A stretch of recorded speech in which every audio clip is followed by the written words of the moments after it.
de hoje vai ser bem prática. Então, a gente vai fazer aí uma introdução à ciência de dados.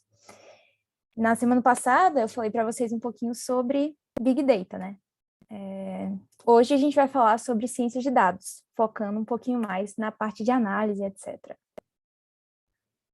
Então, para quem não veio na semana passada, meu nome é Poliana, eu sou mestre em ciência da computação pela UFABC na área de inteligência artificial, mais especificamente algoritmos de machine learning aplicados à área da educação. E estou muito feliz de estar aqui com vocês explicando um pouco disso, que é uma área que eu gosto bastante.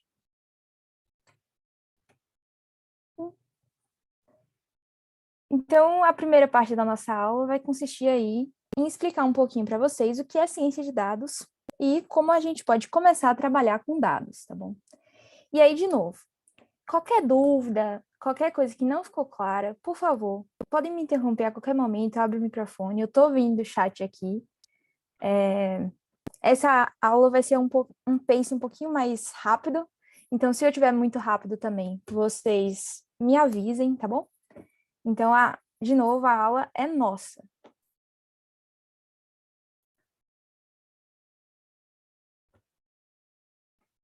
Então, vamos lá. O que é ciência de dados?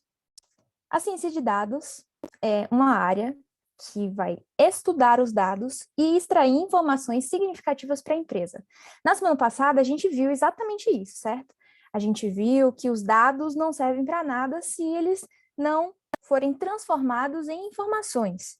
E se isso não gerar alguma coisa importante para os processos, para melhorar a dinâmica da empresa, para melhorar a experiência do cliente, enfim.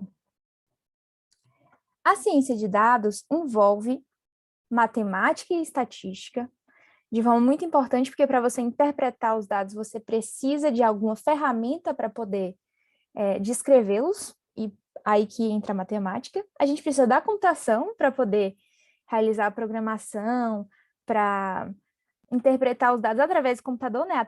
Afinal de contas, é a linguagem através da qual a gente consegue se comunicar com esses dados virtuais, né?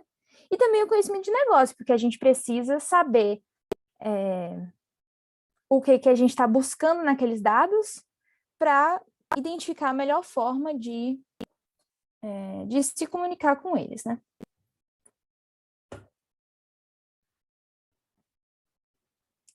Dentro do nosso processo da ciência de dados, a gente tem algumas etapas. Assim como eu comentei na outra aula de Big Data, aqui também essas etapas são muito relevantes. Então, a gente vai ter a coleta de dados. Depois da coleta de dados e armazenamento, seja lá na arquitetura que a gente tiver dentro da empresa, né? Que os engenheiros de dados montaram, a gente vai realizar uma limpeza dos dados, tratar as impurezas, ver se não tem nenhuma informação duplicada, ver se tem dados nulos, ver se tem qualquer problema nesse sentido. A gente vai fazer uma análise exploratória, que trata-se de descrever os dados, então a gente não vai fazer nenhuma predição com ele, nenhuma análise mais aprofundada, a gente só vai entender os dados. E só isso já gera muitas informações úteis para o negócio, sim, mas a gente tem uma outra etapa que é a de análise preditiva, que aí sim a gente vai pegar esses dados, construir modelos, que aí envolve toda aquela parte de aprendizado de máquina, não sei o quê, para tentar usar esses dados e gerar novos insights, sejam eles para prever o futuro, sejam eles para o negócio, e tudo isso é a etapa de utilização das informações, né? A gente tem algumas profissões envolvendo todas essas etapas, e o cientista de dados é aquele cara que, em geral, está a par de todo o processo. Mas aqui, especificamente nessa aula, a gente vai focar um pouquinho mais na parte de análise exploratória e na parte dos modelos de análise preditiva, tá bom? Nossa, eu tô confusa com isso aqui. Só um minuto. Tá estranho. Aí vai ficar assim mesmo. Dá para ver direitinho, não dá? Perfeito, professor, dá para ver. Ok. Spoiler. Ok. Então, como eu falei para vocês, a gente vai ter essa aula aqui de uma forma bem prática, tá bom? E essa forma prática vai ser através da análise, da coleta, da análise e da construção de modelos para um problema. Qual é esse problema aqui? É um problema muito tradicional dentro do mundo da ciência de dados. Todo mundo que está começando na ciência de dados se depara com essa base de dados, esse dataset que a gente chama, para poder aprender a explorar, a criar modelos, etc. Ele é muito legal para isso, tá bom? Só de curiosidade, alguém já ouviu falar desse dataset do Titanic? Nunca, professor, nunca. Nunca ouviu Também falar? não, eu não. Ele é muito, muito famoso, assim. Basicamente, é uma tabela, certo? Com todos os passageiros do Titanic e diz se o passageiro sobreviveu ou não sobreviveu. Então, se ele sobreviveu, a gente tem um 0, e se ele sobreviveu, a gente tem um 1. Ou seja, falso de sobreviveu e verdadeiro sobreviveu. Além de se ele sobreviveu ou não, a gente tem as características do passageiro. Então, a gente tem, dentre outras, a classe do ticket, ou seja, se ele era da classe 3, que era uma classe das pessoas mais pobres, assim, classe 2, que é uma classe média, classe 1, que é a classe alta, se era mulher ou homem, o número de irmãos que estavam no navio também junto com eles, número de filhos ou pais. A gente também tem quanto eles pagaram na passagem, a gente tem a idade dessas pessoas. Então, todas essas características foram compiladas em uma tabela. E é essa tabela que a gente vai analisar aqui hoje, e no final a gente vai separar um pedaço dessas pessoas, a gente vai dar para o nosso modelo que a gente construir e vai tentar prever se aquelas pessoas ali que a gente não tem certeza se sobreviveram ou não, sobreviveram, certo? A partir dessas características. Até aqui deu para entender o que a gente vai fazer? Qual que é o nosso problema? Deu sim. Ok, isso é bem importante. Então, por favor, se alguém não tiver entendido exatamente o que a gente vai fazer, que é pegar a base de dados do Titanic com as características, se a pessoa sobreviveu ou não, analisar e criar um modelo para poder prever se a pessoa iria sobreviver ou não a partir dessas suas características. Deu para captar, certo? Por favor, não fiquem com vergonha. Se alguém não tiver entendido, pode mesmo falar, tá bom? De novo, a aula para vocês. Ok. Como é que a gente vai conseguir esses dados? Bem, em geral, quando a gente está trabalhando com processos de ciência de dados, a gente tem diversas formas de coletar dados. Para esses problemas que já têm bases de dados consolidadas, a gente usa mais para aprender e para desenvolver cases, certo? E para isso, tem um site muito legal para isso, que chama Kaggle, que é esse aqui. Vocês veem eu mudando a tela e entrando aqui na página do Kaggle, certo?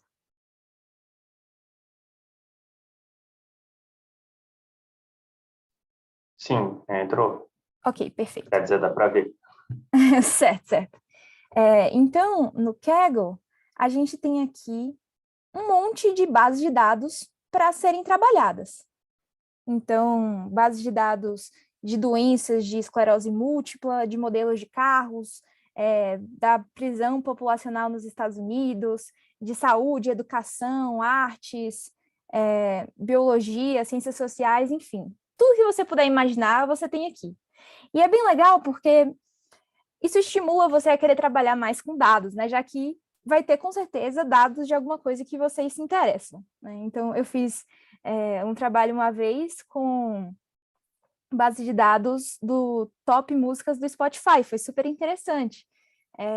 Analisei quais as músicas, era esse aqui, quais as músicas que eram eram mais populares, qual que era o gênero da música, 300 mil tipos de pop diferentes. Então, é bem legal mesmo esse site. E além dos datasets, ainda tem algumas competições. Então, tipo, se você for super bom, né, tem empresas que pagam, sei lá, $1 milhão aqui, se você conseguir resolver esse desafio, que é absolutamente difícil, mas, às vezes, se você conseguir, você consegue levar essa bolada.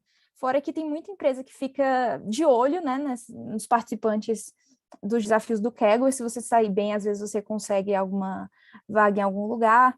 Se você conseguir ser melhor do que os funcionários da empresa, mesmo que você não tenha sido o vencedor do desafio, você vai chamar bastante atenção. É bem interessante, assim. E tem alguns desafios que só estão aqui mesmo para você aprender, né? Que é como esse aqui do Titanic, que você consegue entrar e meio que participar da competição, só que sem estar valendo nada, né? Mas você consegue fazer um modelo para prever se as pessoas vão morrer ou viver e submeter aqui, enfim. Outra coisa muito legal do Kaggle é que você consegue tanto disponibilizar o seu código aqui, né, as suas análises, como você consegue ver o das outras pessoas. Então, aqui, ó, você vê que tem mais de, sei lá, 15 mil programas aqui com coisas que as pessoas fizeram analisando essa base de dados, né? Então, aqui, desafio do Titanic iniciante. E a pessoa faz todas as análises aqui dessa base de dados, que é o que a gente vai fazer hoje. E se vocês tiverem interesse de conhecer mais, vocês podem estar olhando aqui o de outras pessoas. Tem os votos e tal. É tipo uma rede social, assim, para cientista de dados. É super interessante. Mas bem, como é que a gente consegue os dados aqui, né? Decidindo qual é o nosso tema, a gente vai olhar aqui o dicionário de dados, ou seja, quais são as características, quais são as colunas, né, da nossa base de dados, então se sobreviveu ou não, a classe do ticket, o sexo, idade, número de irmãos, número de pais ou crianças, né, o número do ticket, quanto a pessoa pagou, o número da cabine e qual foi a porta que a pessoa embarcou, né. E aí você consegue ter acesso a bases de dados aqui. Então, você pode olhar aqui, né, esse train, que em geral é para você treinar o seu algoritmo, para você fazer as suas análises. Você pode clicar em cima aqui do CSV e fazer o download dessa base de dados, certo? Então, é bem legal. Eu já fiz o download aqui para agilizar um pouco o processo. E nós vamos usar... Opa. Então, tá aqui, né? Train Titanic. Esse aqui é a nossa tabela. Então, é realmente uma tabela. Então, sobreviveu ou não, o ID do passageiro, classe, nome, sexo, etc. E para a gente analisar isso, a gente vai usar Python. E algumas bibliotecas específicas do Python, certo? Esses são bibliotecas /pacotes, né? Que são muito importantes para a ciência de dados. Então, a gente tem o Pandas, que serve para manipulação de dados, ou seja, importar os dados, fazer algum tipo de segregação dos dados, separação, etc. O NumPy nos dá funções matemáticas para a gente conseguir realizar todas as operações estatísticas. O Seaborn é para fazer gráficos, assim como também o Matplotlib. E o Scikit-learn, que também é chamado de sklearn, é para a gente realizar análise preditiva de uma forma mais simples. Então, a gente não precisa construir os algoritmos do zero. A gente pode usar essa biblioteca, por exemplo, e os algoritmos que estão implementados nela, tá bom? Como eu comentei para vocês, a nossa base de dados é um CSV, uma tabela. Cada coluna representa uma característica, certo? Então, a gente chama de atributo ou X. Se o passageiro sobreviveu ou não, é uma coluna específica também, que a gente chama de rótulo ou label, que é isso que a gente vai estar tentando prever, certo? Identificar, que aí também pode ser chamado de Y. E cada uma das linhas da tabela é um exemplo de um passageiro com os valores específicos de suas características e rótulos, tá bom? Agora vamos lá para o nosso notebook, em Python. Vocês já trabalharam com notebooks de Python? Jupyter Notebook, alguma coisa do tipo? Não, professor. Ouvi falar, mas não. Ok, então, mas com Python vocês já trabalharam, certo? Acho que é alguma coisa no começo, mas não lembro muito bem, não. Mas já ouvi Entendi. falar. Ok, então Python é uma linguagem de programação e o notebook de Python, a gente consegue fazer pequenos programas em cada uma dessas células aqui, certo? Que são essas caixinhas pretas. Em cada uma dessas células a gente tem um mini programa e quando a gente executa esse programa, ele salva essa informação e a gente pode reutilizar tudo que foi gerado em cada uma das células nas células seguintes. Então, aqui, por exemplo, a gente importou os pacotes e bibliotecas, né? Então, importamos para dentro do nosso programa de Python o Pandas, o NumPy, o Matplotlib, o Seaborn e o sklearn, que foram exatamente aquelas bibliotecas, aqueles pacotes que eu comentei com vocês logo no início. A gente importou, então a gente importa o Pandas e dá um nome para ele, que é PD. Importa o NumPy, dá um nome para ele, NP. Importa o Matplotlib e dá um nome para ele, PLT. Importa o Seaborn, dá um nome para ele, SNS. Tudo isso são convenções, tá?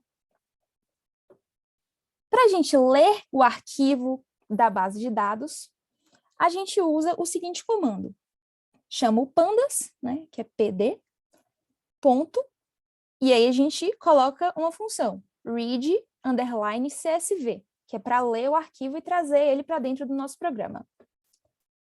Então, a gente executa essa célula que a gente chama e importamos esse arquivo para dentro da variável chamada df, ou data frame, que é o nome da estrutura de dados que a gente trabalha dentro do Pandas. A gente elimina os valores nulos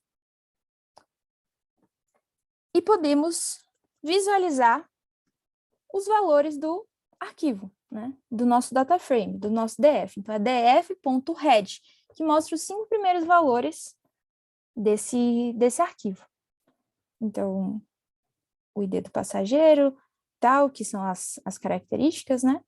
E as linhas de dados. A gente pode tanto pegar as 5 primeiras, como também podemos mostrar 5 aleatórias. Então, aqui a gente tem a 117, 366, 447, por aí vai. Outra coisa que a gente pode fazer também é olhar um passageiro específico a partir do índice, né, do seu ID. Então, a gente tem aqui o índice 40, sendo que o ID do passageiro é 41, já que aqui começa o índice do 0 e o ID de 1. Até aqui tudo certo?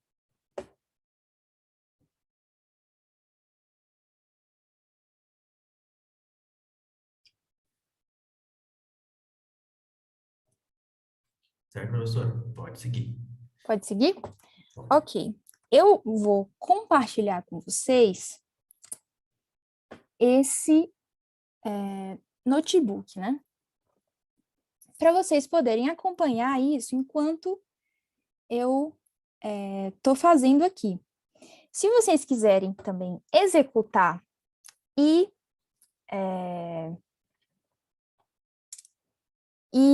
acompanhar junto, o que vocês têm que fazer é criar uma cópia. Então, vocês vão clicar aqui em salvar uma cópia no Drive. Vocês vão baixar o arquivo train.csv e importar eles aqui para o o ambiente do Colab, né, que a gente chama, que é o ambiente do Google para a gente poder executar arquivos de notebook de Python. Então, vocês vão entrar aqui nesse fazer upload para o armazenamento da sessão, selecionar o arquivo, ok, e aí vocês já podem rodar, só clicar aqui nesse botãozinho. Tá bom? E aí vocês podem executar todas as linhas, etc. Na máquina de vocês, não altera nada no programa no link que eu compartilhei, certo? Então aqui é o link do Colab, e apesar de já ter lá no arquivo, eu vou mandar também o link do Kaggle, tá bom? Daí eu vou dar um tempinho, só para vocês tentarem baixar, porque eu acho interessante, se alguém quiser acompanhar assim, de forma prática, que eu acho que fixa mais, e vocês podem mudar os valores aí também, ver o que vocês entendem a partir disso. Não precisa baixar nada na máquina, tá? Só o arquivo e subir para o Google Drive. Dentro desse Colab, é tudo feito de forma online mesmo, tá bom?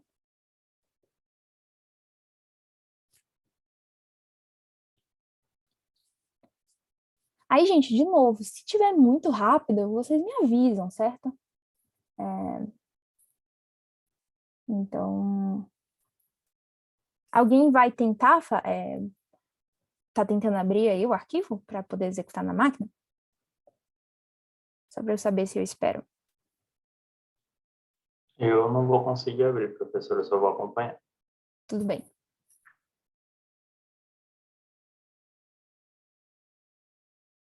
Bem, se alguém tiver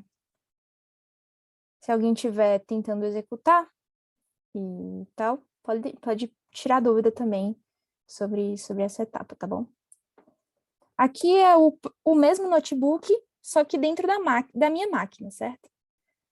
Porque eu acho que acaba sendo mais rápido para poder mostrar por aqui. O tamanho da letra tá bom?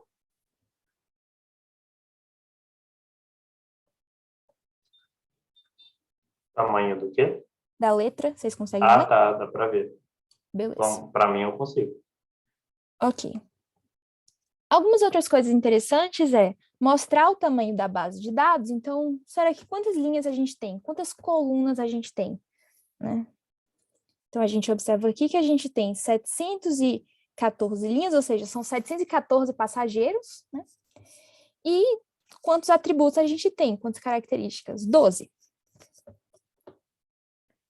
No def.info, a gente tem um resuminho sobre essas características, né? Então, a gente tem cada uma das colunas e seu nome, a quantidade que tem de valores válidos para cada uma dessas colunas. A gente vê aqui que a cabine, vários passageiros não têm o número da cabine, né? Então, pode ser que seja um valor que a gente não vai utilizar muito. E o tipo da variável dentro da base, né? Então, a gente tem aqui que o ID do passageiro é um número inteiro. O nome é um objeto ou string, né? A idade é um float. Por que será que a idade é um float? Será que isso faz sentido? Talvez não, talvez seja um float, mas a gente poderia mudar para inteiro. Por aí vai. E aqui a gente já consegue fazer alguma observação sobre os dados, né? Talvez realizar algum tratamento, alguma limpeza. Mas como eu falei para vocês, a gente vai focar aqui na parte de análise exploratória e análise preditiva. Então, no momento, vamos manter os dados como eles vieram para a gente. Se houver necessidade mais para frente, a gente consegue fazer algum tratamento. Mas lembrando, essa é uma etapa muitíssimo importante dentro do processo de ciência de dados, tá bom? Eu estou desconsiderando aqui só por conta do tempo para poder focar em algumas coisas que eu julgo serem mais, assim, interessantes, mas isso também é muito importante. Vamos lá. Então, o que é EDA? Ou Exploratory Data Analysis. Na tradução, análise exploratória dos dados, ela serve para a gente conhecer melhor os dados, descrever esses dados e preparar os dados para análise preditiva, que é aquela etapa futura que eu comentei sobre a gente prever se o passageiro sobreviveu ou não, certo? Mas, apesar da gente estar preparando esses dados, etc., ele já pode gerar muitas informações úteis para o negócio, viu? Não é porque é só uma exploração que não dá para a gente entender coisas interessantes. Então, muitas análises de ciência de dados consistem nessa parte exploratória. Por exemplo, tem um case muito famoso, né, de análise de dados, que é da cerveja e das fraldas. Eles perceberam que, muitas vezes, quando havia alguma compra assim no meio da noite, estava muito associado a compra de fralda com a compra de cerveja. E aí eles identificaram um perfil de consumidor que seriam pais que estavam indo comprar fralda à noite, assim, e acabavam pegando uma cerveja também. E aí, dentro desses supermercados nos quais eles consumiam esses produtos, eles resolveram passar a colocar a cerveja próximo o corredor da cerveja próximo ao corredor das fraldas. E aí aumentou o número de vendas de cerveja, porque mais pessoas começaram a ter essa prática também. Então, foi um perfil identificado através da análise exploratória. Então, aqui já dá para tirar bastante informação, tá bom?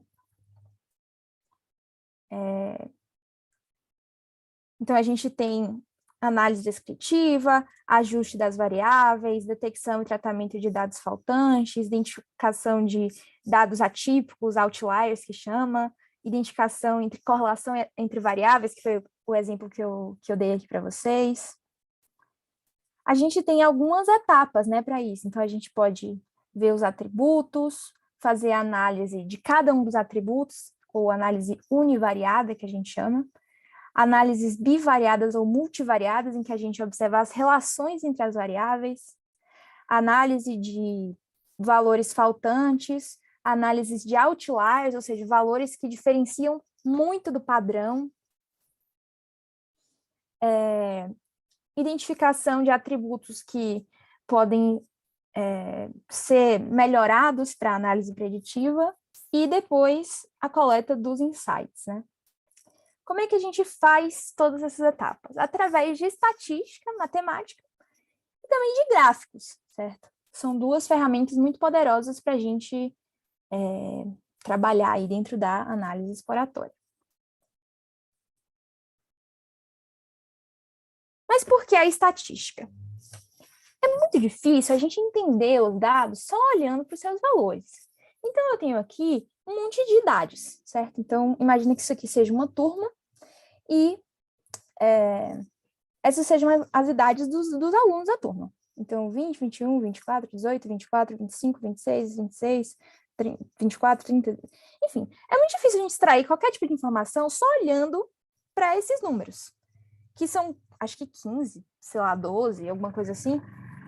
Imagina se a gente tivesse, tipo, 700 dados, 700 idades, que é o que a gente tem aqui no nosso base de dados. E isso nem é pouco. Isso nem é muito, 700. Imagina que a gente tiver milhões de idades. Nossa, vai ser impossível a gente olhar e entender os dados só olhando. Mesmo que a gente consiga olhar para todos, a gente não vai conseguir extrair nenhuma informação interessante. Mas a estatística pode nos ajudar a descrever esses dados. Se eu disser assim para vocês agora, idades variam entre 18 e 50. A média das idades é 27 e o desvio padrão é 8,3. Aqui a gente pode mostrar um gráfico que mostra a distribuição das idades em faixas. Então, a gente observa uma concentração aqui perto do 25, menos idades mais para frente. A gente tem uma curva aqui.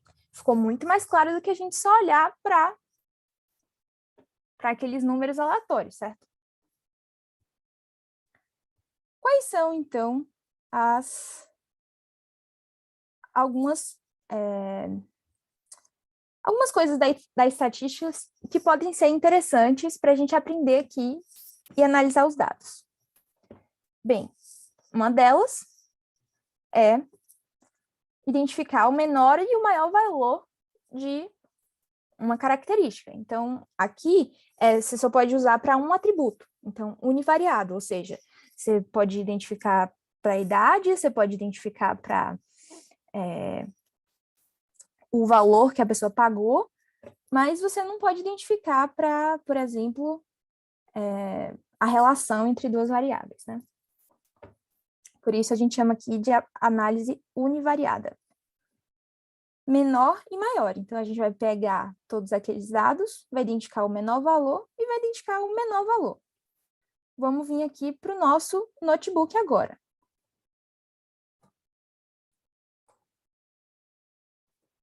Opa. Aqui eu escolhi algumas características que eu julguei mais interessantes para a gente fazer as análises. E aqui a gente passa para análise exploratória. Então, a gente tem o menor valor de cada coluna e tem várias formas de a gente fazer isso. A gente pode fazer diretamente com a base de dados, né, que é o X que eu determinei aqui. E o X é alguma seleção de características que eu coloquei. Então, posso colocar x.min. Opa. E aí ele vai me dar aqui, ó, o valor mínimo da classe, o valor mínimo da idade. Muito estranho, né? O valor mínimo do número de irmãos, o valor mínimo do parte, que é o número de pais ou filhos, o valor mínimo do que pagou, né? E aqui a gente já começa a perceber, nossa, pode ser que tenha alguma coisa estranha, porque temos 0,42. Então, provavelmente, essa característica merecia algum tratamento, né? Tipo, como é que alguém tem 0,42 de idade? Será que é um mês? Pode ser que seja, mas isso não está na descrição. Talvez isso esteja errado, talvez não. De qualquer forma, a gente conseguiu identificar o valor menor e já podemos começar a perceber alguma coisa dentro de cada uma das variáveis. Além disso, a idade mínima pode ser descrita, ou o mínimo de qualquer um dos valores, né? Mas a gente não consegue fazer todos de uma vez, como a gente faz com o Pandas, mas a gente faz np.min,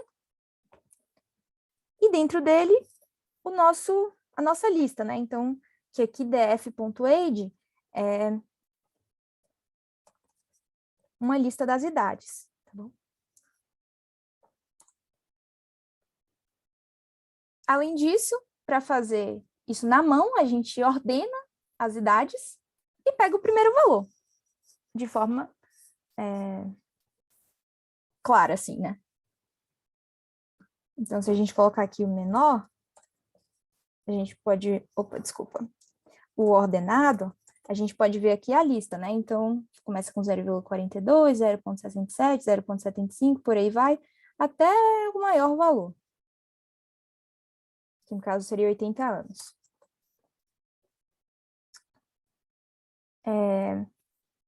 E a gente vê aqui que os valores batem, né? O mínimo aqui da idade pelo Panda, 0,42, o mínimo da idade no NumPy, 0,42, e o mínimo da idade na mão, 0,42.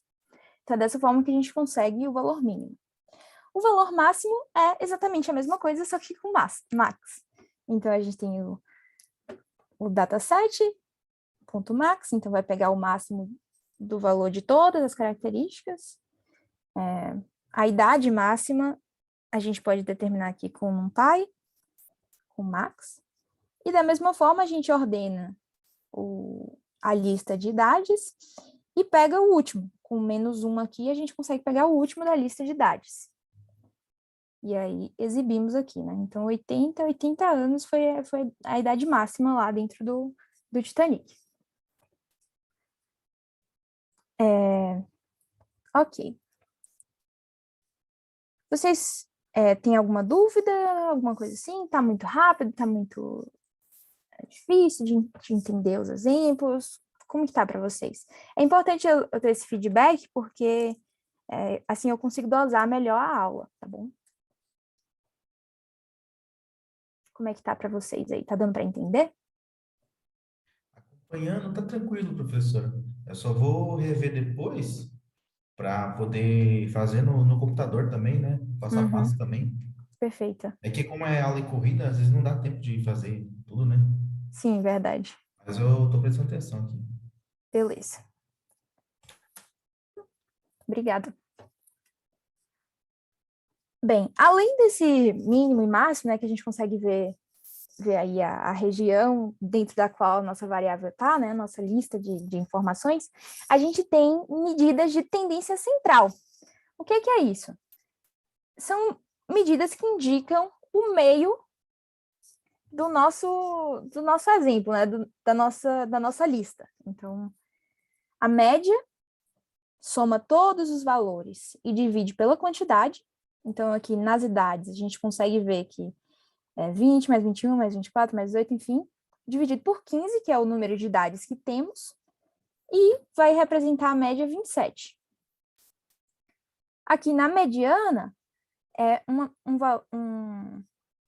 uma medida um pouco diferente.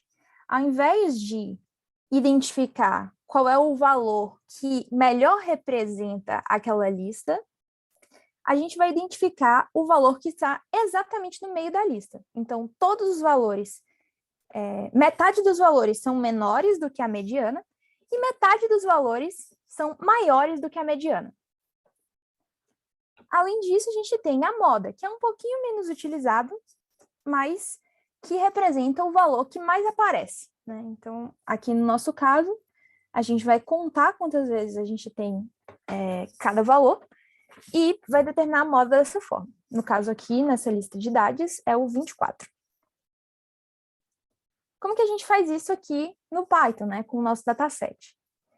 Através do comando .min. Então, a gente vai pegar de novo, vai pegar a base de dados, vai dar um .min aqui, e ele vai determinar para a gente a média de cada uma das variáveis. Então, a média do P-class é 2,223, a média de idade é 29, a média do valor que pagou é 34, a média do número de irmãos é 0,5, por aí vai.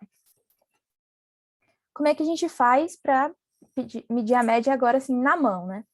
A gente vai somar todos os valores, que é exatamente o que eu tinha... exatamente o que eu tinha mostrado aqui para vocês. Vai somar todos os valores, vai ver qual é o tamanho, ou seja, quantos valores a gente tem, e vai dividir o resultado dessa soma pelo tamanho. E isso vai nos dar a média. No caso aqui, a média de idade, a gente tem 29. Isso indica, talvez, uma tendência de ter pessoas com idade menor, não pessoas com idade tão avançada, que a gente viu que o máximo era 80, né? Mas, com a média em 29, provavelmente a gente tem valores mais concentrados na faixa inferior de idade, né? Mas para a gente saber isso com certeza, a gente precisa da mediana, porque ela divide exatamente o dataset no meio, certo? Ao invés de min, agora a gente vai botar median, dentro do pandas, um dataset, e também no NumPy. Para a gente fazer a mediana na mão, né, a gente vai fazer exatamente aquele processo que eu mostrei para vocês no slide, tá? Então, a gente vai ordenar, a gente vai olhar o tamanho para poder saber onde é que a gente tem que dividir, e a gente determina o meio. Então, se o meio for um valor específico, né? Então, aqui a gente tem 7 para um lado e 7 para o outro, e o meio é o valor certinho do 24. Mas digamos que a gente não tivesse o 50 aqui. Então, para a gente ter o valor no meio certinho, a gente precisaria fazer o quê? Uma média entre um valor de um lado e o valor do outro lado, né? Para a gente ter o meio certinho. E aí é isso que a gente faria aqui, né? Se o valor fosse par, o número, né, de itens da nossa lista, né? Mas, de qualquer forma, é esse o conceito, né? Pegar o valor que está no meio. Aqui a gente vê que a mediana é 28, então agora a gente tem certeza absoluta de que todos os valores, de que metade dos valores é menor do que 28. Então, nossa, mais pessoas têm menos idade do que mais idade, aqui vai até 80, né? E aqui a gente já começa a sentir a nossa base de dados. Uma coisa interessante, né, é ver aqui o FAIR, né, que é o quanto a pessoa pagou. Então, o FAIR, a mediana dele é 15. Então, metade de todos os valores que as pessoas pagaram é menos do que 15. Mas se você for olhar aqui qual que é o máximo, você vê que é 512. Então, tipo, a maioria das pessoas provavelmente era pessoas pagando menos, né? Para moda, que é aquele valor com mais ocorrências, né? A gente não consegue fazer ele com um NumPy, ele não tem uma função específica, mas no Pandas a gente tem o ponto .mode. E para a gente fazer ele na mão, a gente vai usar Counter, que é um pacote específico, ele nem precisa baixar nem nada, ele já vem nativo com Python. E ele vai contar quantas ocorrências tem de cada uma das variáveis, né? Então, se a gente executar aqui dentro da lista do age, a gente vai dizer aqui, ó, 24 tem 30 ocorrências, 22 tem 27 ocorrências. Então, a gente vê aqui que o mais comum vai ser 24. Certo?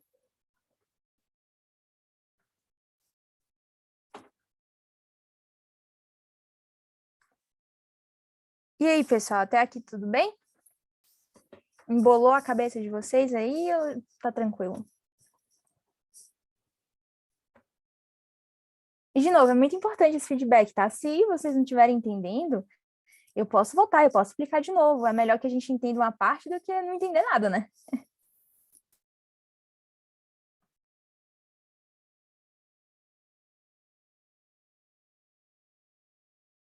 É engraçado. O silêncio representa duas coisas, pode representar duas coisas. Uma é que tá todo mundo entendendo tudo, tá perfeito. Ou outra coisa é que não tem ninguém entendendo nada. Qual parte você não entendeu, Otávio? Entrou muitos números, professor. Matemática já começa, né? Já começa a confundir. Por isso que eu tenho que reassistir depois, pelo menos umas 2, 3 vezes. Beleza. Mas vamos lá, que uma hora tem que entrar na cabeça, tem que aprender. É.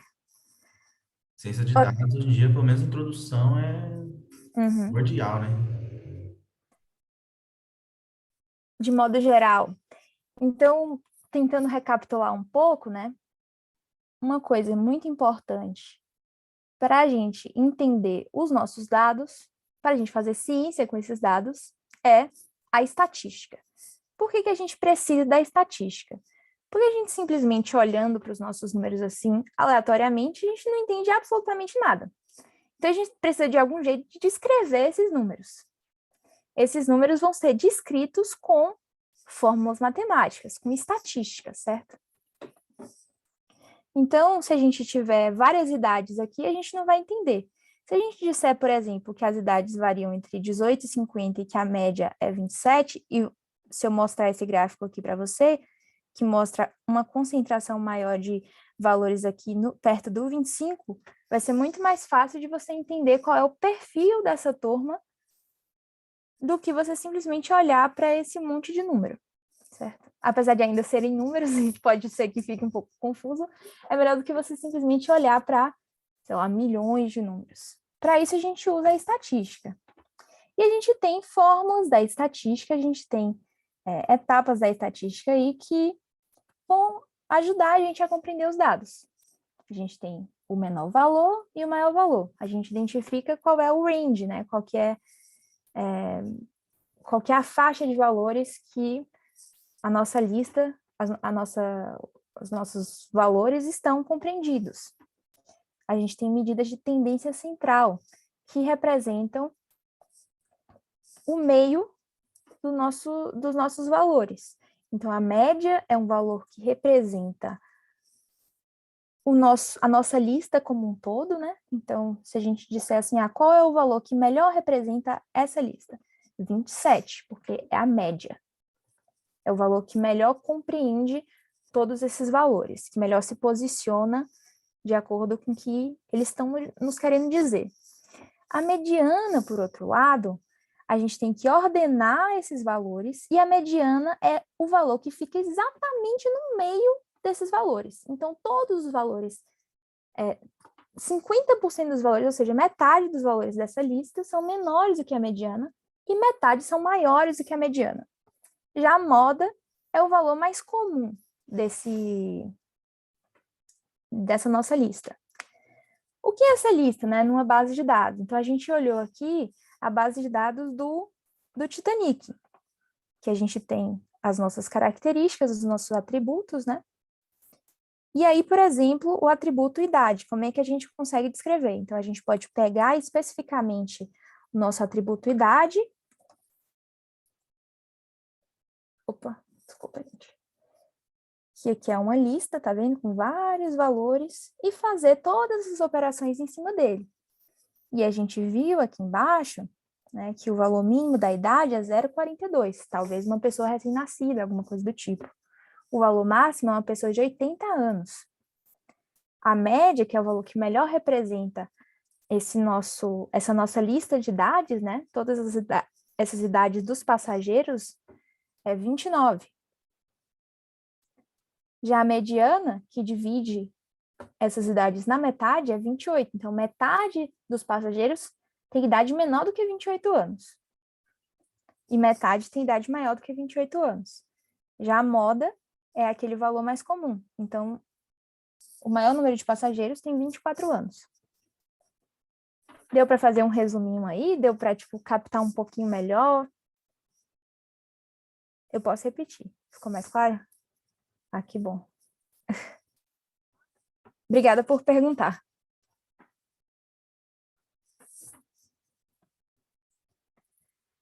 Ok.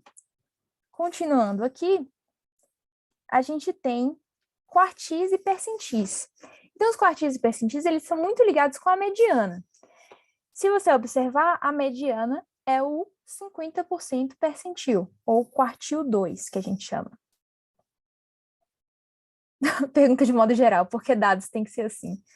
Ah, porque imagina, pensa aí, qual seria a outra forma de você conseguir interpretar os dados, interpretar esse bando de números, se não for com matemática e estatística? A estatística serve exatamente para isso, para facilitar a sua compreensão dos dados. Se não fosse ela, ia ser absolutamente mais difícil. Mas faz parte, faz parte. Uma hora entra na cabeça.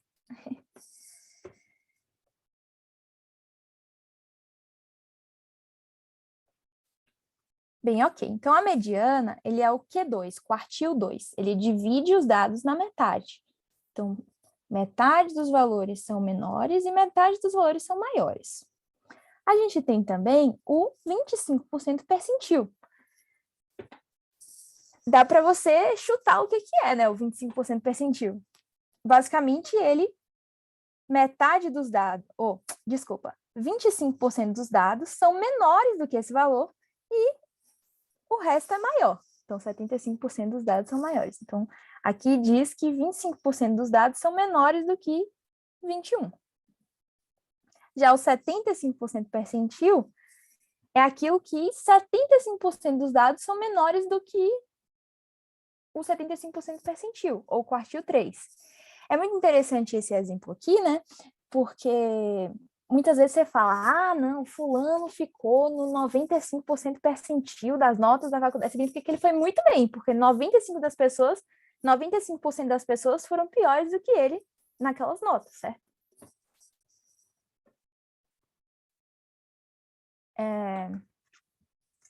Então, aqui, de novo, dá para a gente identificar cada um deles, né? Então, a gente pega aqui o valor que divide lá no 25%, o valor que divide lá no 75%, e determina esses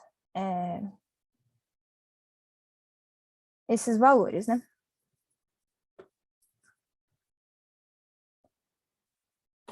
Agora, a gente tem as chamadas medidas de dispersão. Não adianta só a gente ver a tendência central, a gente precisa saber como que aquilo se desvia, como que os dados se desviam da média, por exemplo, da mediana. Então, por exemplo, né, a gente pode ter dois dados, que são esses dois gráficos aqui, que representam aqui a metade o quê? A média dos dados, que é isso aqui. Se a gente tem os dados bem próximos da média, a gente vai ter um gráfico assim, com valores mais concentrados perto da média. Se a gente tem valores muito afastados, então, aí imagina que a gente tem uma média de 20 e tem lá um cara com 1 milhão, sei lá. A gente vai ter um gráfico mais afastado, mais espaçado. E é isso que essas medidas de dispersão nos dizem, né? Dentro delas, a gente tem a amplitude, a variância e o desvio padrão.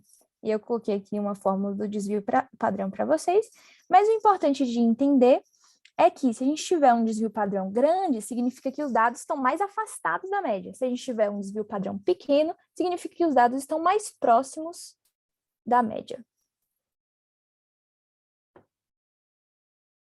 Otávio, eu não entendi o que você colocou aí no chat. Acho que não deve ter sido com a gente, né?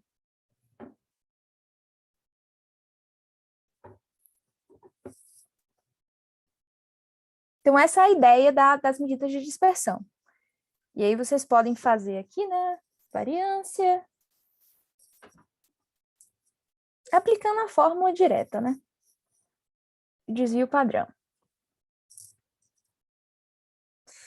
É bem interessante que no Pandas a gente tem uma função describe que nos dá todas essas informações já direto. Não precisa a gente fazer tipo, uma por uma, né? Então ele nos dá uma tabelinha aqui que ele faz uma contagem de quantos valores tem para cada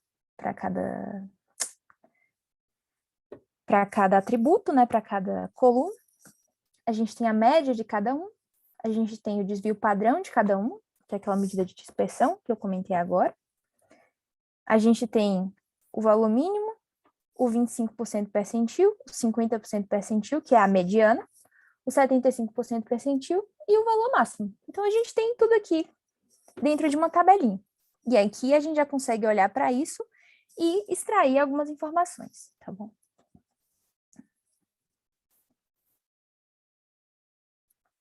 Outra forma de analisar é relacionar atributos.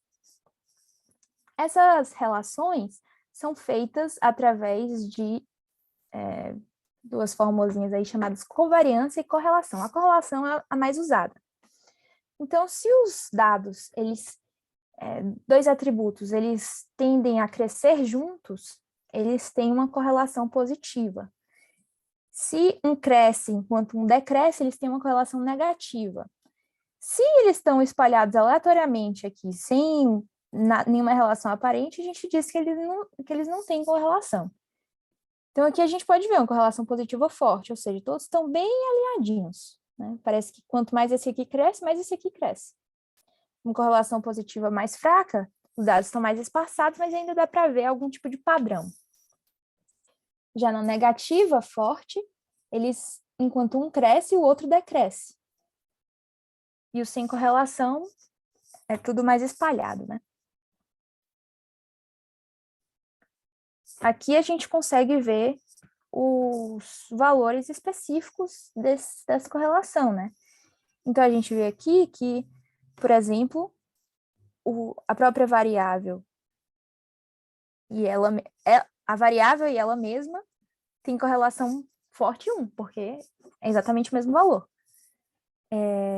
Algo interessante é o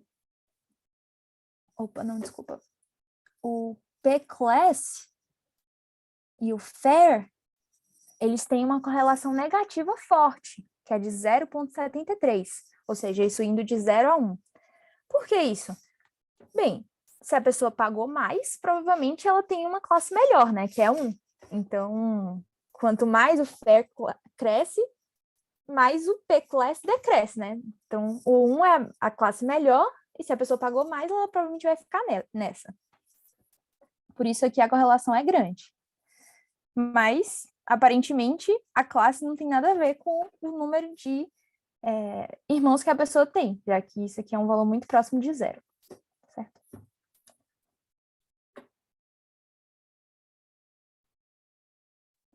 Alguma dúvida até aqui? Vocês querem que eu repita? Querem que eu siga? Eu sei que é muita coisa, mas espero que a essência tenha ficado. Acho que pode seguir, por mim. Beleza. Uma outra forma da gente enxergar os dados, que eu acho que é até mais palpável, assim, é com auxílio aí de gráficos, para facilitar o entendimento. Então, ó, a gente diz aqui, quantas pessoas sobreviveram? Quantas pessoas não sobreviveram? Aqui no gráfico a gente consegue observar que mais ou menos 400 pessoas morreram e mais ou menos 300 pessoas sobreviveram. A gente pode ver aqui quantos homens e quantas mulheres a gente tinha. A gente pode ver aqui quantas pessoas de cada classe a gente tinha. Então, a gente vê que tinha mais pessoas da terceira classe e mais pessoas de primeira classe. Mais pessoas da terceira classe e menos pessoas da segunda classe e da primeira classe, né? Outro gráfico interessante é o histograma, que a gente chama. O que é que esse histograma faz? Ele basicamente pega uma variável mais contínua, né? Então, a idade, a gente tem várias idades, não dá pra gente fazer isso aqui, né? Contar quantas pessoas tinha de cada idade, vai ficar uma bagunça. Então, a gente a gente separa seções, ou a gente chama de bins, né? Que agrupa idades próximas em uma só barrinha. Então, ao invés de a gente ter, sei lá, 80 barrinhas, que não vai nos dizer muita coisa, a gente tem aqui uma quantidade menor de barrinhas. A gente pode ajustar esse número de barrinhas. Então, a gente só quiser 10 barrinhas. A gente vê aqui que eles foram agrupados de forma mais específica. E aqui, a nossa tendência é de ter mais pessoas da faixa de 20 e 30 anos, por exemplo.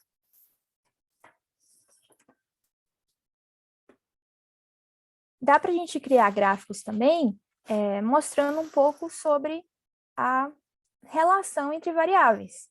Então, aqui a gente faz a contagem de pessoas que sobreviveram e que não sobreviveram, mas separando por homem e mulher, certo?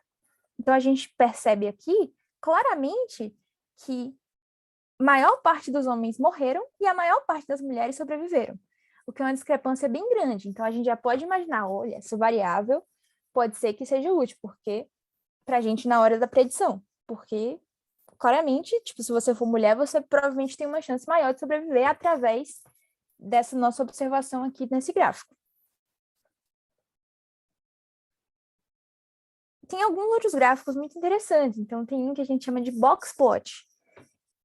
Essa bolotinha aqui, ela representa aqueles quartis que eu comentei com vocês, né? Então, essa linha aqui é a mediana, aqui é o primeiro quartil, aqui é o terceiro quartil.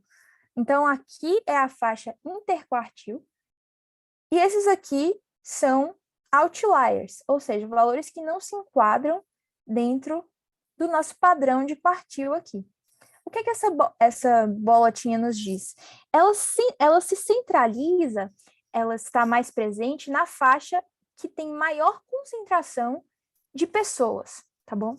Então, a maior concentração de pessoas, independente aqui se sobreviveu ou não, é na faixa entre 20 e 40 anos. Que é a mesma coisa que a gente conseguiu reparar aqui, certo? Se a gente observar entre homens e mulheres que não sobreviveram, parece que os homens que não sobreviveram têm uma tendência de ter uma idade maior do que mulheres que não sobreviveram. O contrário acontece para quando sobreviveu, certo? O violin plot, ele nos dá a mesma informação que o box plot, mas ele melhora um pouco a visualização da concentração de dados. Então, aqui a gente vê que, nossa, homens que morreram, né, dentro dessa faixa etária aqui, é tipo muitos, tá vendo? Como que essa barriguinha aqui do nosso violino é super proeminente. Aqui a gente não teria como observar tanto, a gente sabe que tem uma concentração aqui, mas não tanto quanto a gente observa através desse gráfico do violin plot. Outro gráfico interessante é o scatter plot, que ele forma essas bolinhas aqui. Cada uma dessas bolinhas são pontinhos, cada uma dessas bolinhas são pessoas, e aqui a gente mostra a relação entre a idade e o quanto elas pagaram e se elas sobreviveram ou não. A gente vê que talvez se sobreviveu ou não, parece que não tem tanta relação com a idade, mas com a quantidade de dinheiro que elas pagaram, parece que tem bastante relação. porque aqui a gente vê uma concentração bem maior de pessoas que sobreviveram, e aqui a gente tem uma maior concentração de pessoas que não sobreviveram, certo? O Otávio falou, é interessante como podemos usar vários modelos para tornar as informações mais claras.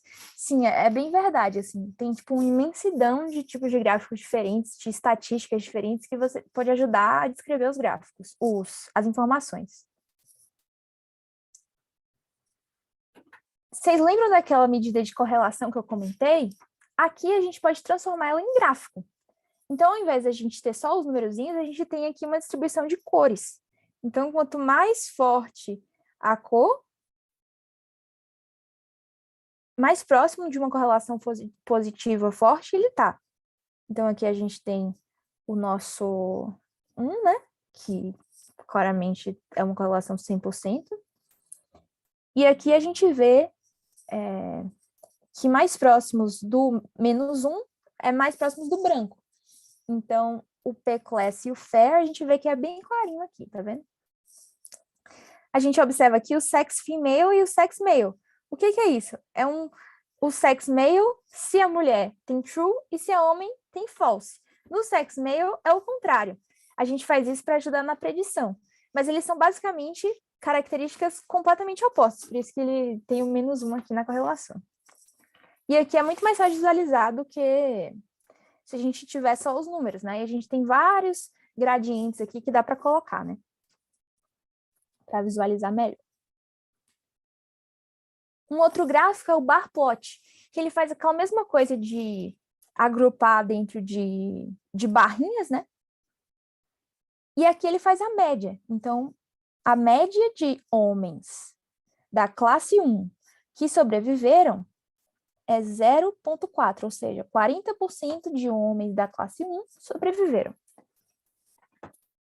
Já mulheres da classe 1, quase 100%. Mulheres da classe 2, quase 100%.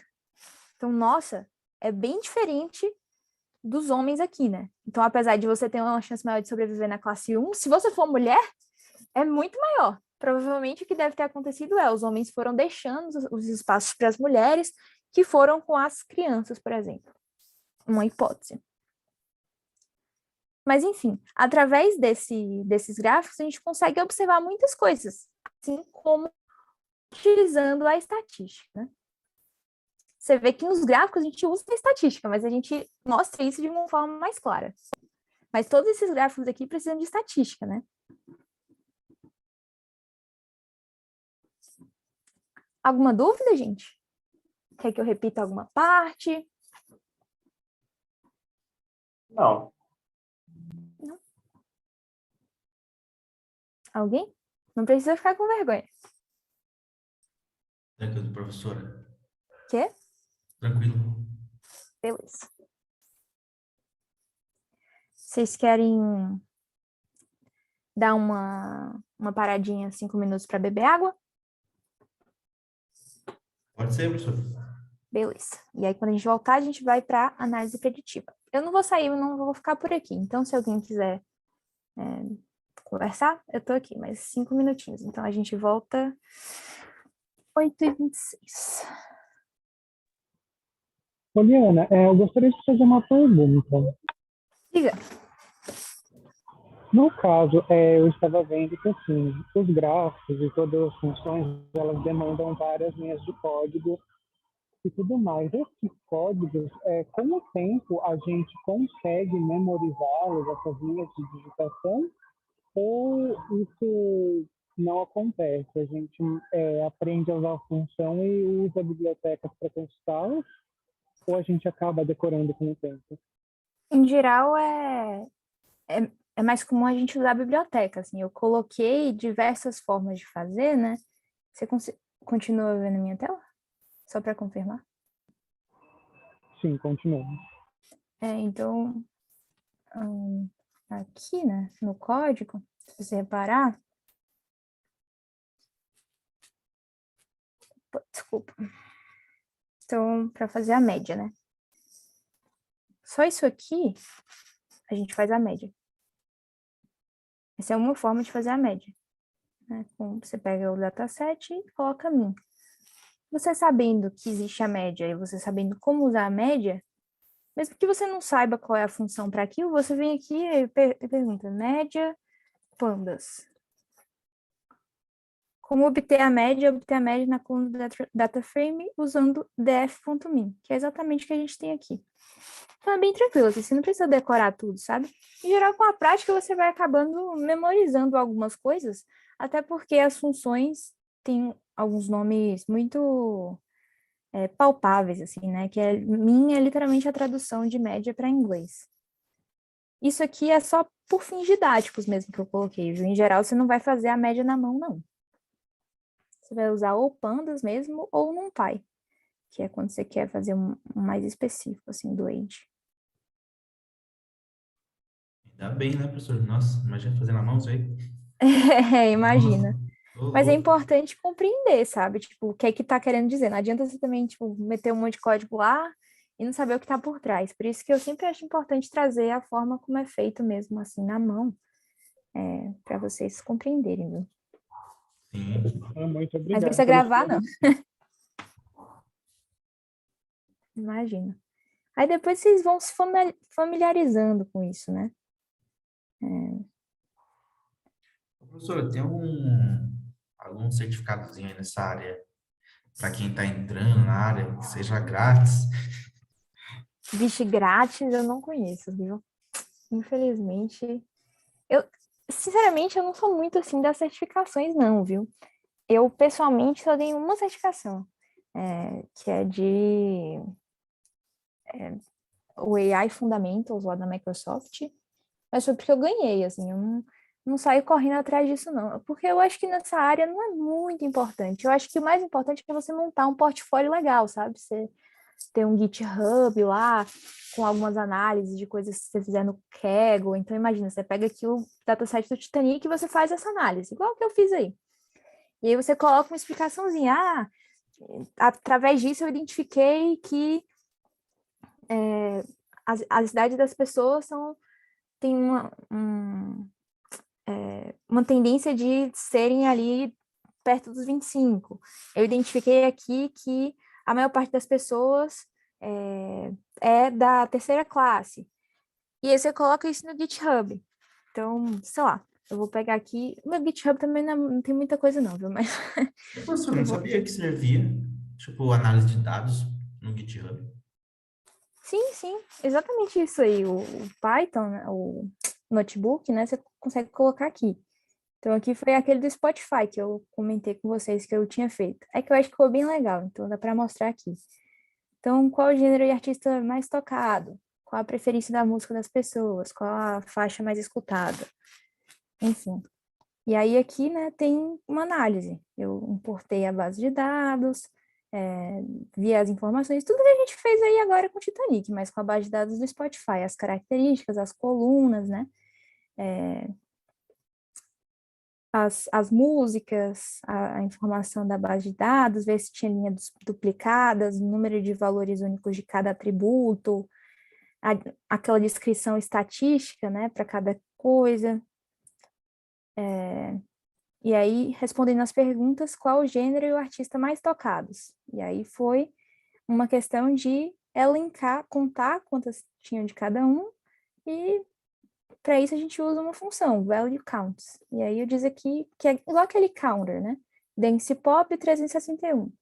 Então tem muito mais do que pop do que outros gêneros. Daí aqui um gráfico para isso. Então, exatamente aquela mesma coisa, né? Mas do dance pop. Então, artistas, quais são os top 5 artistas? E por aí vai, você vai conseguindo responder coisa através de gráficos estatísticos. Aqui não tem nenhuma análise preditiva, é exatamente tudo que eu mostrei para vocês. A gente tem o box plot, a gente tem aqui um gráfico de linha, mostrando que são os percentis, né, que eu comentei, um histograma, um gráfico de correlação, uma contagem de novo. Aqui é um gráfico de pizza, aquele gráfico lá do count plot, enfim. Professor, o Power BI faria também essa análise aí? Conseguiria? Olha, eu não tenho muita prática com Power BI, viu? Mas eu acho que sim. tudo isso aqui é análise básica, assim, sabe? Mas, Aqui eu fiz até um word count, né? Que mostrou nossa, as palavras mais comuns no título. Enfim, é bem interessante, sabe? Essas ferramentas todas de análise de dados, etc., qualquer coisa que faça, provavelmente tem todas essas funções, essas gerações de gráficos, viu? Eu acho que sim. por enquanto, minha única análise de dados é no Excel. Jogo tudo lá. Ah, já tá valendo, uai. Se você conseguir extrair alguma informação relevante, tá ótimo. E começando a aprender um pouquinho do MySQL também, né? Legal. Eu Mas, sou adepta aí do Python. diz que dá pra fazer tudo com Python, né? Uhum. Beleza, professor, obrigado, hein? Imagina. Acabamos voltando um pouquinho mais tarde aqui, que eu fui mostrar um exemplo aqui para o Otávio, né? Acho que foi para o Otávio. Perguntou quem foi. Nós dois, Ah, Otávio e tá, o o Irã. Irã. O Irã, Então, perdão aí. Mas voltando agora, vamos para a etapa de análise preditiva. Então, aqui a gente vai utilizar os dados conhecidos para realizar previsões. Então, ao invés de a gente só explorar os dados, olhar para os dados, a gente vai tentar criar um modelo matemático para poder criar, por exemplo, essas linhas vermelhas aqui nos dados. Então, para a gente classificar um dado, por exemplo, com só duas variáveis, né, contínuas, a gente pode colocar eles no gráfico, tipo num scatterplot ali, e aí a nossa função matemática tem que traçar uma linha dividindo eles em triângulos ou bolotinhas. Já na regressão, a ideia é encontrar a tendência dos dados, né? Mas a classificação, que é o que a gente está focando aqui, né? Identificar se a pessoa sobreviveu ou não, é um tipo de classificação binária. A gente vai dividir os dados aí em viveu ou morreu e usando lá os nossos atributos e tal. E a ideia é que após a gente ter essa linha, né? Se a gente vier com um pontinho novo, então imagina que a gente tenha um... E aí, veja se vocês veem meu X. Vocês conseguem ver um X aqui na minha tela? Dá pra ver sim, tranquilo. Perfeito. Se vocês vierem aqui com esse X aqui, qual que é a classe dele? Eu não sei qual é, mas eu vi que ele está posicionado aqui no nosso gráfico. A partir do que a gente observou, provavelmente ele vai ser bolotinha, certo? Vai ser roxo. Se a gente vier com um X aqui, ele provavelmente vai ser verde. Se a gente vier com X aqui, é verde, mas talvez não tenha uma confiança tão grande quanto a gente vai fazendo essa classificação. Mas a ideia é essa, depois que a gente fizer o treinamento com dados que a gente conhece, a gente pegar dados que a gente não conhece e tentar prever onde é que eles iam cair, tá bom?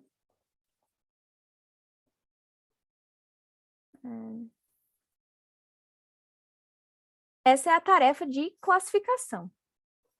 Opa, ai meu Deus, e agora eu não sei tirar do X. Professor, Oi. não tem muito a ver, mas isso aí daria para ser usado, por exemplo, em jogos digitais? Como assim? Por exemplo, a inteligência artificial de um jogo, sabe? Certo. Será que se adaptaria a esse Olha, análise esse preditiva? modelo de classificação, em geral, a gente não usa muito para jogo. Isso vai, claro, depender do jogo, não é mais aqueles que a gente vê assim, treinei o Mario para poder jogar o jogo. Isso, em geral, a gente chama de... Nossa, me fugiu a palavra aqui agora. Reinforcement Learning, aprendizado por reforço, que é um pouquinho diferente dessa tarefa de classificação. Basicamente, a gente vai alimentando aquele bonequinho ali com feedback, né? Então, a gente vai dizer, olha, isso foi uma coisa positiva, você evoluiu mais, ou você evoluiu menos, então isso foi uma coisa ruim. E aí, a partir desse processo iterativo de tentativa e erro do bonequinho, ele vai aprendendo como jogar melhor, né? Então, é um pouquinho diferente dessa tarefa de classificação. Mas Ah, talvez desse para implementar isso de alguma forma em jogo. É que eu não consigo pensar assim agora. beleza. Beleza. Como é que a gente faz esses modelos, né? Com aprendizado de máquina, machine learning. Então, o aprendizado de máquina, ele é uma sub-área da inteligência artificial que vai nos ajudar a realizar essas análises preditivas. O que é ele, né? Na essência, é um método de análise de dados que automatiza essa construção de modelos analíticos, aprendendo através de exemplos conhecidos para melhorar a sua performance. Como assim? A gente tem um diagrama aqui. Então, imagina que eu tenho várias imagens de gatos e cachorros. Eu já sei que essas imagens são de gatos e cachorros, certo? Daí eu vou pegar uma imagem de gato e vou colocar aqui no meu modelo. Aí eu fui no meu modelo, classifiquei esse gato, tentei classificar esse gato, mas sei lá, saiu errado, disse que ele era um cachorro. E aí o que eu vou fazer? Eu vou consertar esse meu modelo, vou melhorar esse meu modelo, vou treinar esse modelo para ele classificar certo da próxima vez. Então, agora, quando eu colocar um gato novo aqui, ele vai fazer esse mesmo processo. Se der errado, ele vai se consertar. Se der certo, ele vai dizer, ó, esse foi positivo. A mesma coisa, se eu colocar uma imagem de um cachorro, ele vai ver se ele consegue, e aí isso a gente vai colocar um monte de imagem que a gente sabe qual é o valor, ele vai comparar o valor que ele está prevendo com o valor certo, e vai tentar se consertar à medida que ele vai sendo treinado, à medida que a gente vai alimentando ele com vários exemplos. Alimentou, muito dado. E no final de todo esse treinamento, quando ele atingir um valor positivo aí, um valor bom de acurácia, né, de ver se ele está acertando, a gente gera um modelo. Então, esse meu modelo, a gente pode usar agora ele, é como se fosse a gente aprendeu essa linha aqui, né? Esse modelo foi treinado para, quando a gente pegar um dado novo que a gente não conhece, então, essa imagem aqui, colocamos dentro do modelo, ele vai me gerar uma previsão. Então, ele, aqui no nosso modelo ilustrativo, ele gerou certo, gato. Ok. Alguma dúvida desse processo aqui? Não, tranquilo, professor. Beleza. Para a gente fazer isso aqui, né, esses algoritmos, a gente tem uma variedade muito grande de tipos de algoritmos para usar, certo? Aqui eu vou dar um exemplo de 3. O primeiro deles, eu acho que é um dos mais simples, assim, de aprendizado de máquina, de machine learning. Chama KNN. Qual que é a ideia do KNN? KNN chama-se K-Nearest Neighbors, ou seja, K vizinhos mais próximos. Então, a gente vai ter uma base de dados enorme aqui dos nossos exemplos. E aqui não interessa se ele só tem 2 atributos, né, que seria o x e o y, ou se ele tem muitos mais, que são, tipo, inúmeras dimensões que a gente não consegue visualizar. O nosso algoritmo é treinado para interpretar esses nossos valores antigos, que a gente já tem rotulados, e quando a gente jogar um exemplo novo, a gente vai olhar, olha, qual que é a distância dele, a distância no espaço mesmo, tá? Então, imagina, sei lá, tipo, nesse gráfico aqui, esses aqui são os 3 vizinhos mais próximos desse carinha aqui. Se a gente tiver um espaço tridimensional, a gente vai calcular em 3 dimensões. Se a gente tiver 4 atributos, a gente vai calcular em 4 dimensões. E isso, na matemática, é muito tranquilo para fazer. É a mesma formulazinha de distância. E aí, a gente vai olhar, ó. Se o K for igual a 3, né, a gente vai olhar para os 3 vizinhos mais próximos. Então, quais são os 3 vizinhos mais próximos? É uma estrela e 2 triângulos. Então, a gente vai classificar esse cara aqui como triângulo, como a classe B. Já se a gente tivesse determinado o K como 7, a gente vai olhar para os 7 vizinhos mais próximos. Nesse caso aqui, ele seria uma estrelinha. E assim a gente vai tunando o nosso algoritmo para poder ver qual é o melhor valor de K, por exemplo. Mas aqui a gente vê que a gente consegue uma classificação para esse novo exemplo a partir dos nossos dados antigos. Certo? Um outro algoritmo é de probabilidades, tá? Chama Naive Bayes. Esse aqui acho que é o mais difícil, assim, de entender. Então, eu vou passar um pouco mais por cima dele, tá bom? É como se a gente tivesse assim. A gente tem vários exemplos aqui, que a gente já conhece nossas informações, e a gente vai calcular algumas probabilidades desses exemplos anteriores que a gente tinha. Então, a gente vai calcular, dado o valor B, qual que é a probabilidade de a gente ter o valor A? Ou seja, se a gente tiver esse exemplo, qual a probabilidade da gente, de que ele seja da classe A? E isso vai ser igual à probabilidade de, dado o exemplo B, dado a classe B, a gente encontrar um exemplo B. Ou a gente ter a probabilidade daquela classe existir, ou a probabilidade daquele dado existir. E aí, isso a gente consegue através dos dados rotulados, né? Dos dados que a gente já tem. Bem, essa probabilidade aqui, que eu acho que é o mais importante para fixar, ou seja, dado aquele exemplo, dado aquele novo carinha que a gente não sabe, qual a probabilidade dele ser da classe A? Qual a probabilidade dele ser da classe triângulo, da classe bolinha? E aí, no final das contas, a probabilidade maior vai ser aquela que o algoritmo vai classificar aquele exemplo, tá bom? Eu sei que esse aqui é um pouco mais confuso, tá bom? Mas a ideia é fixar mesmo que é a probabilidade daquele exemplo ser de cada classe e a probabilidade maior vai vencer. E aí o carinha vai ser classificado como aquela classe da maior probabilidade. Um terceiro algoritmo é das árvores de decisão. Esse é um pouco mais legal, assim, para poder entender.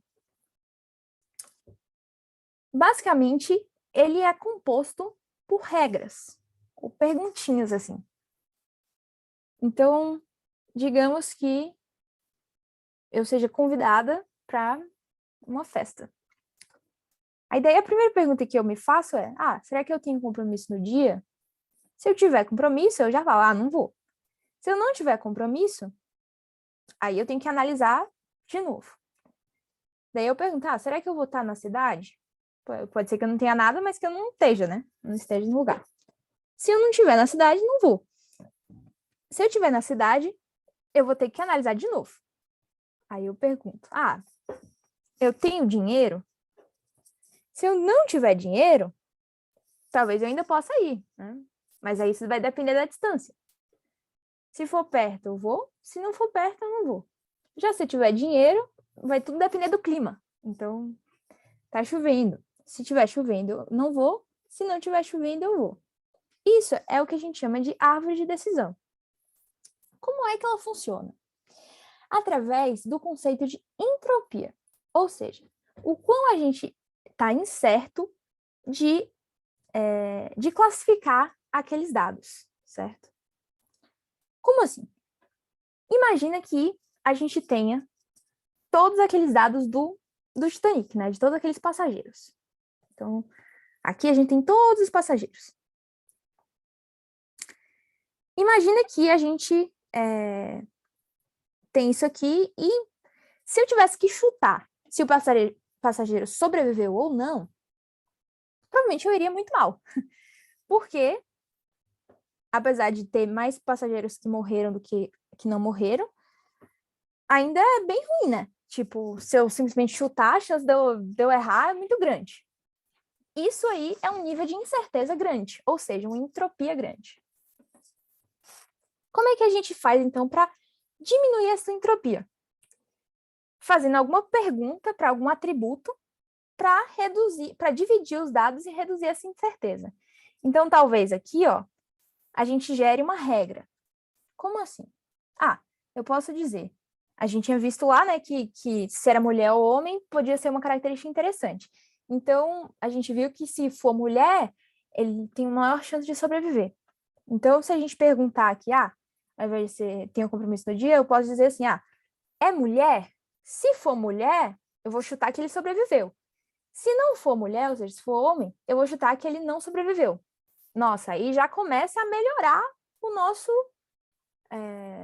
algoritmo aí, né? Eu já ganhei uma informação, ou seja, quando eu dividi os dados em se é mulher ou se não é mulher, eu já consegui gerar uma regra e reduzir a incerteza, porque agora a chance de eu acertar de um lado ou do outro é bem maior. Mas ainda não está 100%, então eu posso gerar mais uma regra e aí por aí vai. Eu vou gerando regras para poder construir uma árvore, que isso aqui a gente chama de árvore, de forma que ele tenha uma incerteza bem pequena quando a gente for classificar cada um dos nossos exemplos. E aí, quando você tiver um cara novo, você não sabe se ele sobreviveu ou não, é só você jogar ele nessa árvore e perguntar as regras, né? Tem compromisso? Não tem? Enfim. E aí, por aí vai. Seguindo. Agora, como a gente sabe, alguém tem alguma dúvida? Quer que eu repita esses algoritmos? Beleza, professor. Tudo certo? Deu para entender a lógica aí? Se alguém tiver dúvida, gente, por favor. Eu repito isso várias vezes, porque eu sei que eu, como aluna, eu também ficava envergonhada de perguntar coisas, sabe? Então, eu fico repetindo, olha, se vocês tiverem qualquer dúvida, não entendeu nada, pode pedir, que eu repito, sabe? Eu realmente quero muito que vocês aprendam isso, pelo menos fixem os conceitos principais na cabeça, se interessem, já que o meu papel aqui já vai estar feito. Repetir qual parte desse algoritmo? O último ou a parte de análise preditiva? Ou só os algoritmos?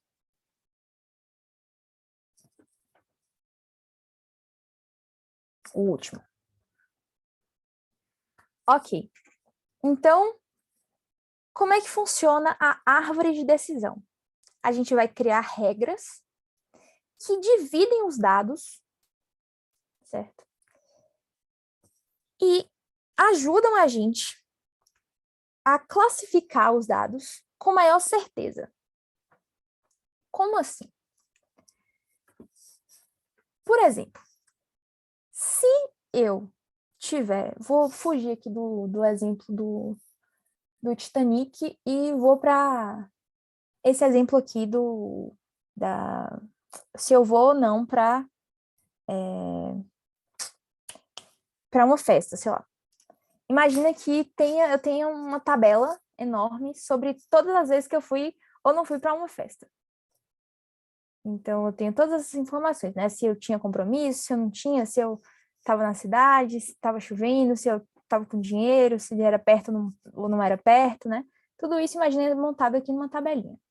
E dizendo se eu tinha ido para a festa ou não. E imagina que eu quero saber, será que eu tenho mais tendência de ir para essa festa ou não ir para essa festa? Se eu simplesmente chutar sem analisar as características, a chance é grande de eu errar, certo? Porque, digamos que 50% das festas, metade das festas eu tinha ido, metade eu não tinha ido. Como é que eu vou saber? Se eu chutar, eu tenho 50% de chance de acertar e 50% de chance de errar. Isso significa que eu estou muito incerto de se eu vou ou não. Se eu começar a analisar os atributos, isso vai começar a me dar pistas, né? Então, eu começo a elaborar as perguntas.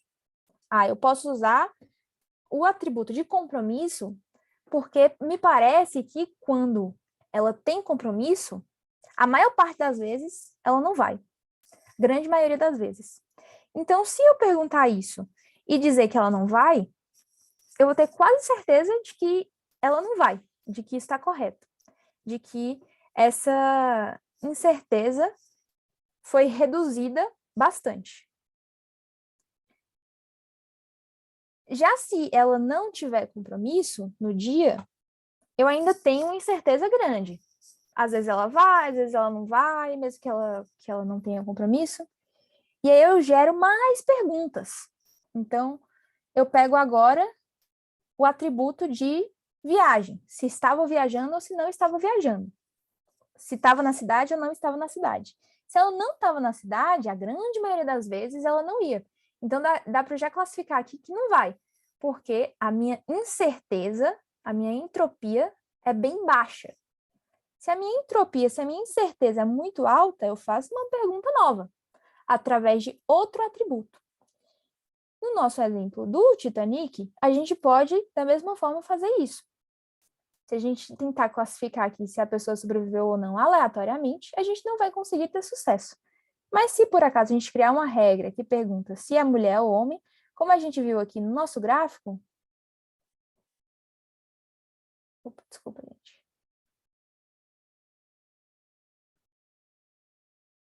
A maior parte das mulheres sobreviveram e a maior parte dos homens morreram. Então, talvez, se eu criar uma regra que pergunte se é mulher ou homem, talvez eu tenha maior sucesso, maior certeza em dizer se sobreviveu ou não.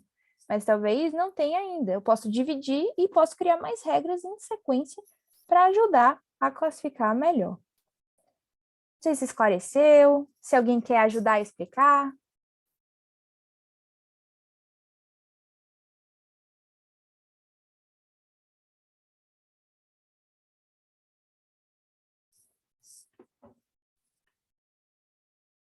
Valdete?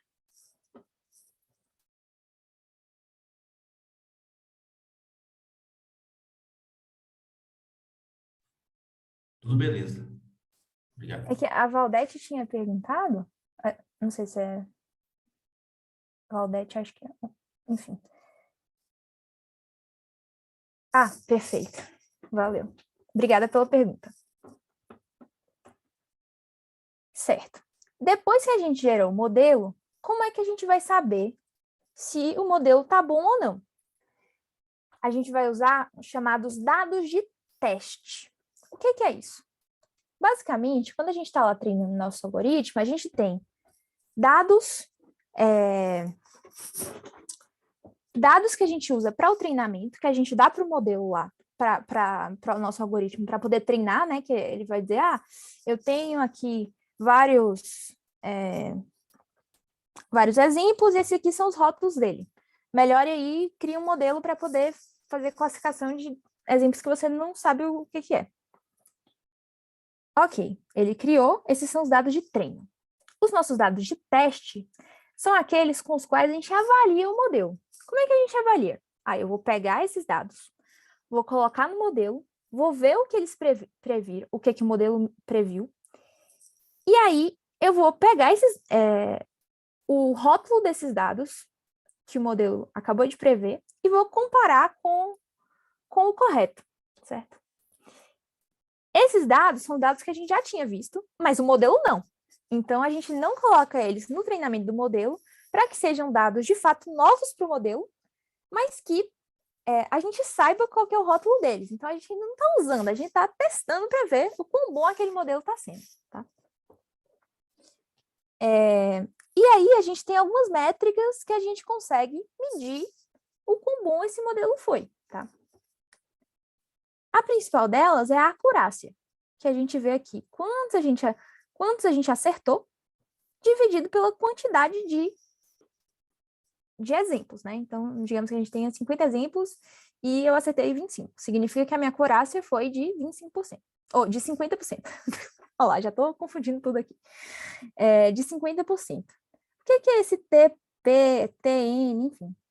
Isso vem aqui da nossa matriz da verdade. Eu acho que esse é o nome. Tabela verdade.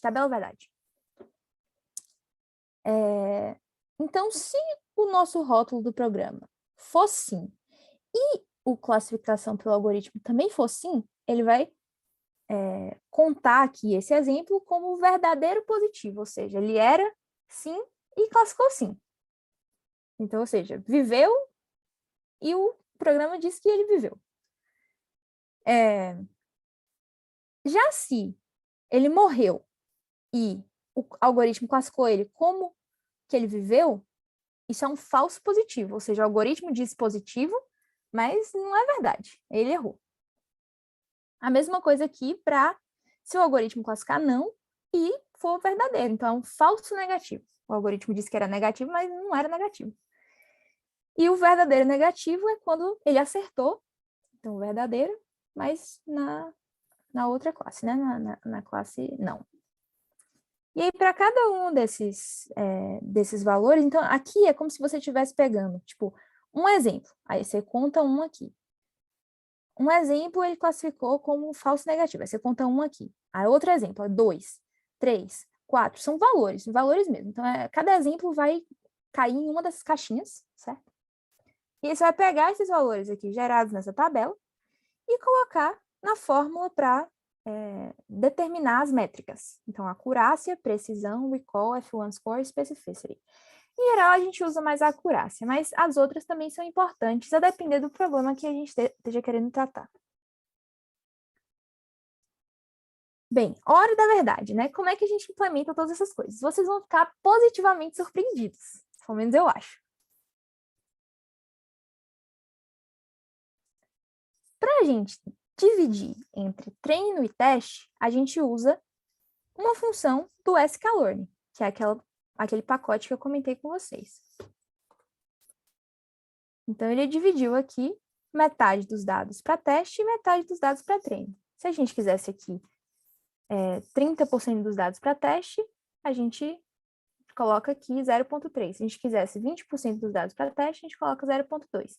Em geral, o costume maior é dividir 70-30, né? 30% para o teste e 75% para o treino.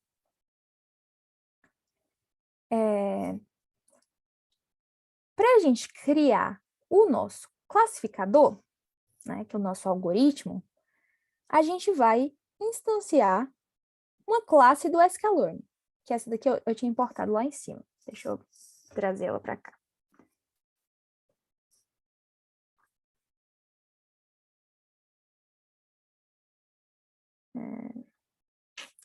Aqui.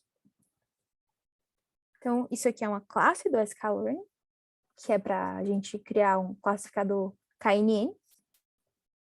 Eu instancio essa classe nessa variável, e aí eu dou um fit. Ou seja, vamos treinar. Eu vou ajustar o modelo, que está aqui nessa variável, com os nossos dados de treino. Então, o xtrain, que é os atributos, né? E o ytrain, que é o rótulo. É isso. Tá treinado. Como assim tá treinado? Tá treinado, já foi. Treinamos com todos os nossos dados de treino, os nossos 499 exemplos. Como é que a gente faz agora? Ah, tá bom o modelo? Vamos ver.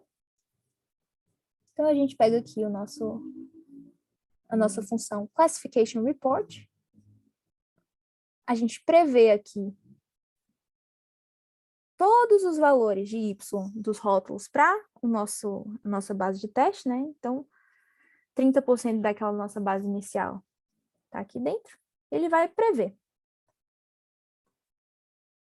Preveu, e agora ele compara o nosso y verdadeiro, né? Que é o y de teste, e o que ele previu. E aí, ele diz, olha, a nossa acurácia é de 69%.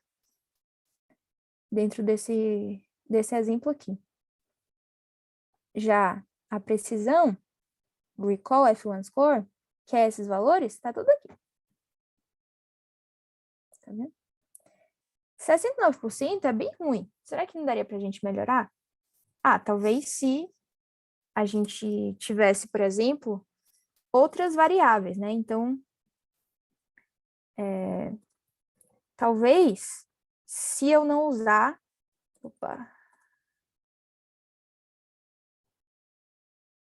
Se eu usar só algumas variáveis específicas, talvez possa melhorar. Então, se eu colocar só o sexo, o p-class, não é o sex, female, desculpa, gente.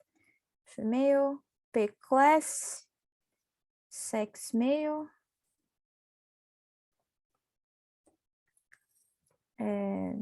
sei lá, part. Será que eu melhora? Pera, eu errei. Agora o nosso xstring só tem quatro atributos, né? Quatro características. Será que vai melhorar? Não tenho certeza. Melhorou bastante. Ah, por que será? Talvez porque a idade esteja um pouco bugada. A idade não estava ajudando a gente em nada. né? A gente viu aqui que não tinha tanta relação se a pessoa morreu ou viveu com a idade. Então, ela só estava atrapalhando na nossa predição. Outra coisa que... Opa, eu tô perdida. Aqui. Outra coisa que pode ter sido, né? Às vezes, quando a gente colocou aqui o FAIR, né? Que é o número... O quanto ele pagou, como ele estava muito relacionado aqui com a classe, pode ser que ele estava dando relevância demais para essa informação, né? Da classe, do quanto a pessoa pagou, e não estava valorizando tanto os outros atributos. Então, talvez remover ele foi uma boa ideia. Aqui a gente já melhorou.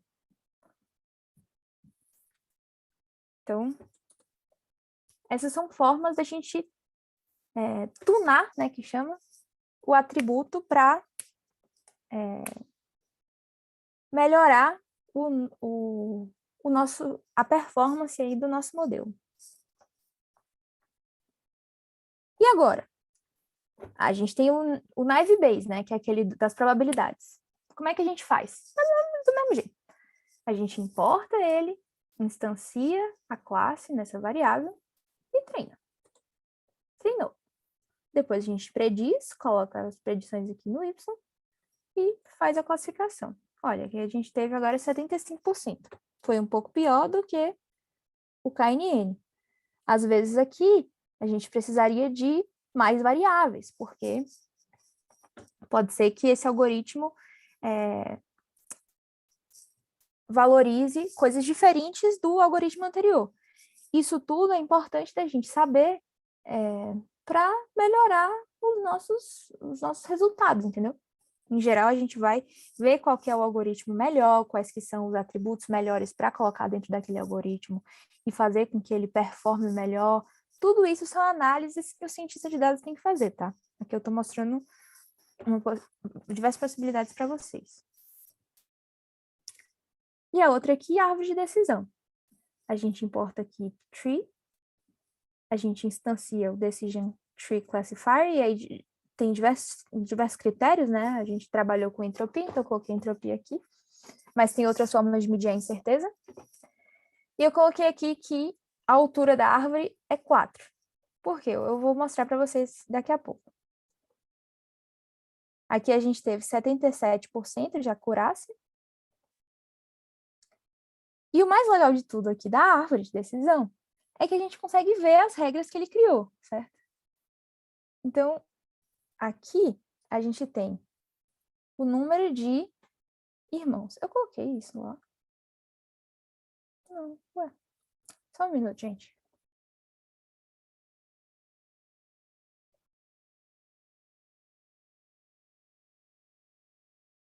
Então, agora.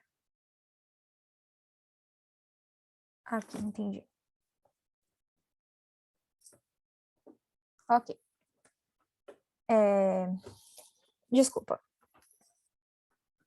Então, aqui, quais são as regras? A primeira regra foi aquela que a gente tinha previsto, tá vendo? Como é que tem aqui, né? A gente tem uma entropia de 97%, ou seja, a gente está muito incerto, né? E aí, a gente tem 499 exemplos. A nossa regra aqui é, se for homem, ou seja, se for homem é 1, se não for homem se for mulher é 0, porque é false, true e false, né? Então, se for true, a gente vem para cá, se for homem, a gente vem para cá, e se for mulher, a gente vem para cá. Olha, a gente vê aqui que já reduziu a entropia bastante, hein? Então, 0,77, 76, sei lá, e 0,71. Ok. Mas ainda não acabou. A gente ainda pode criar mais regras. Então, aqui, né, se for mulher, a gente pergunta ainda, a classe dela é menor do que 2,5, ou seja, é 1 ou 2, né? Se for 1 ou 2, a gente vem... Oh, desculpa, gente. Aqui é o contrário, tá? Perdão, tá? Aqui é homem e aqui é mulher, tá? Então, aqui, se for a classe, se for homem, a entropia vira 77%. E se... Eu estou confusa. Só um minuto.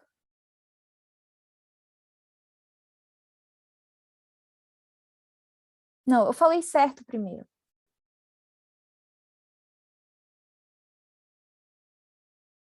Aqui é mulher e aqui é homem, tá certo.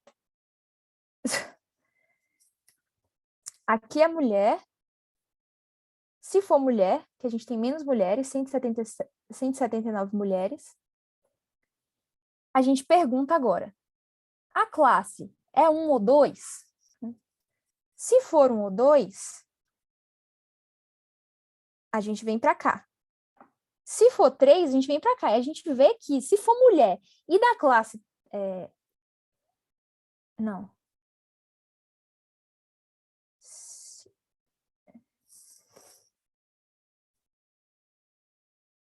Se for...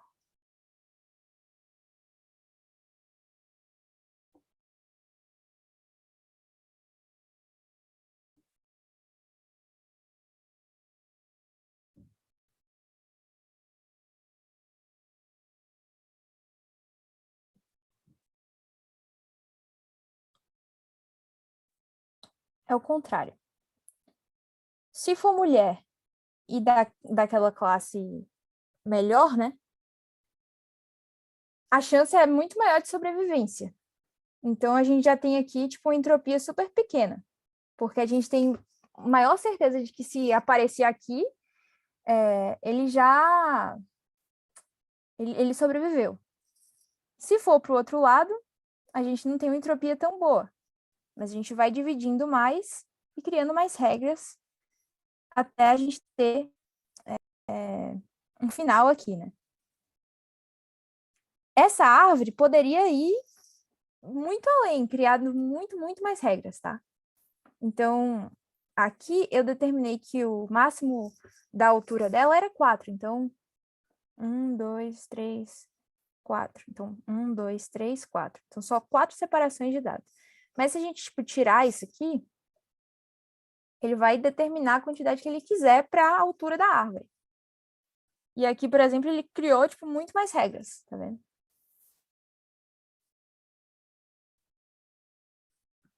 Então, eu fiquei um pouco confusa na hora de explicar aqui para vocês, mas depois a gente acaba se encontrando aqui, viu? É só a direção aqui das setinhas que eu peço desculpa para vocês, que eu acabei me confundindo, mas no final tudo funciona. Enfim, mas só para dizer que é interessante, porque dá para a gente visualizar as regrinhas que eles criaram, tá? Alguém tem alguma dúvida dessas implementações, dessas coisas aqui, da árvore?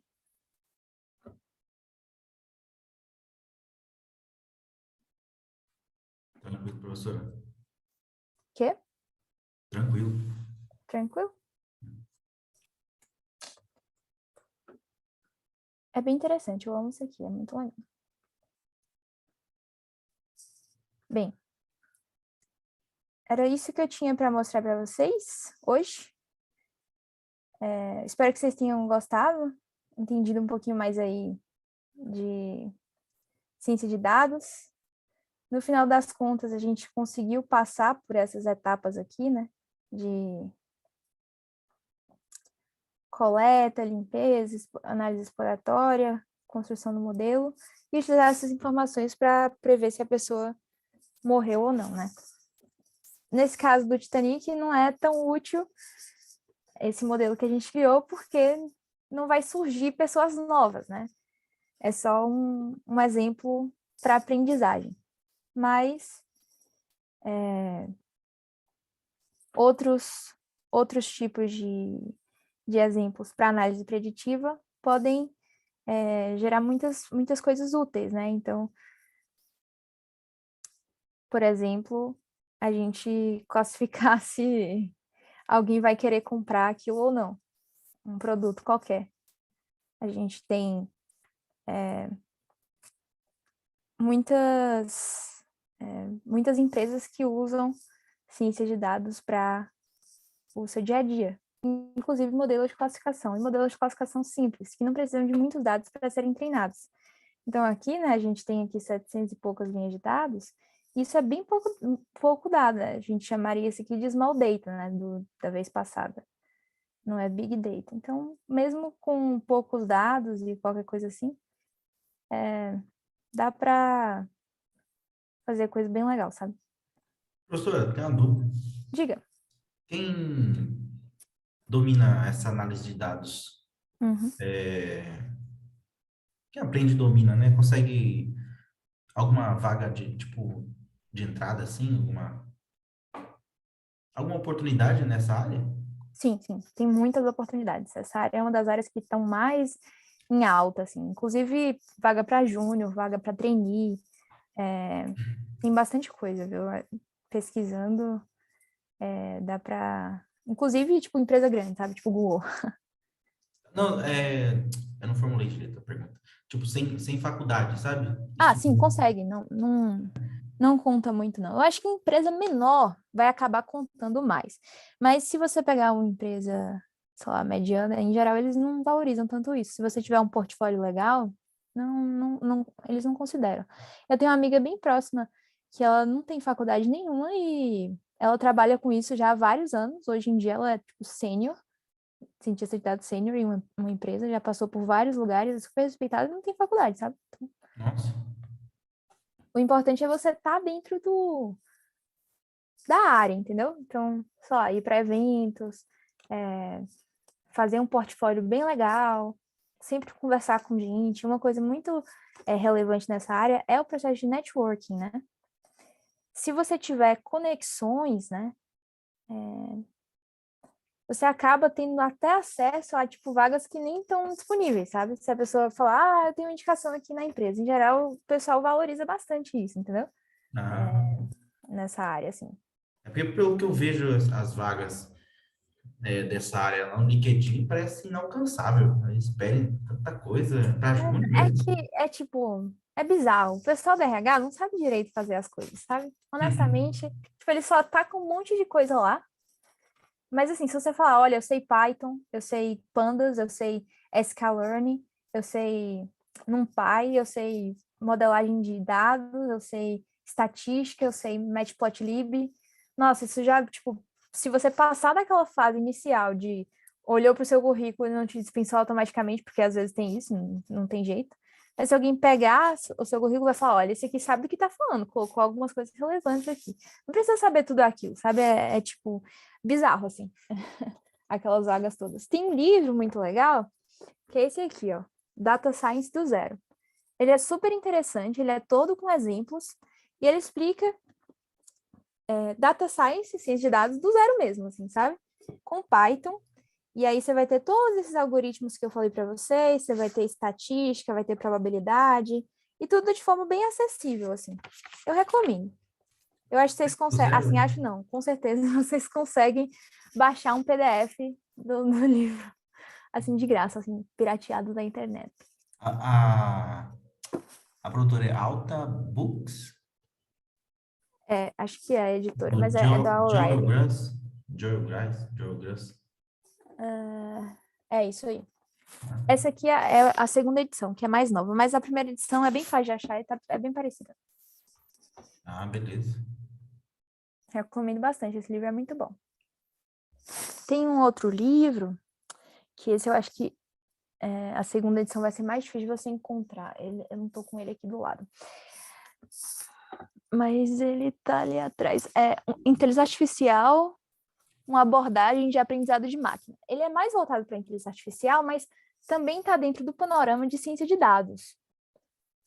Então, vale muito a pena. Ele é escrito por autores brasileiros, inclusive, e ele é muito, muito bom também. Para toda essa parte de preparação dos dados, os algoritmos, etc. É bem legal. Assim. Esse livro aí, inclusive, eu sou coordenadora de uma comunidade que fala um pouco de inteligência artificial, essas coisas. Especificamente tentando fazer protagonismo de mulheres, né? Mas as palestras são para todo mundo assistir. Mas enfim, a gente tem um clube de leitura e a gente leu esse livro inteiro e discutiu o livro todinho, em tipo 2 anos, de 15 em 15 dias a gente se reunia para poder discutir um capítulo do livro, sabe? Foi super interessante, assim, esse livro, né, que eu falei para vocês, de inteligência artificial, aprendizado de máquina e tal. Beleza, Eu professor. vou colocar aqui o nome. É o grupo Gen, acho que Isso, perfeito. É isso mesmo. autor Carvalho, aqui. Vê se é esse, professora, que eu vou mandar. Ok, deixa eu olhar.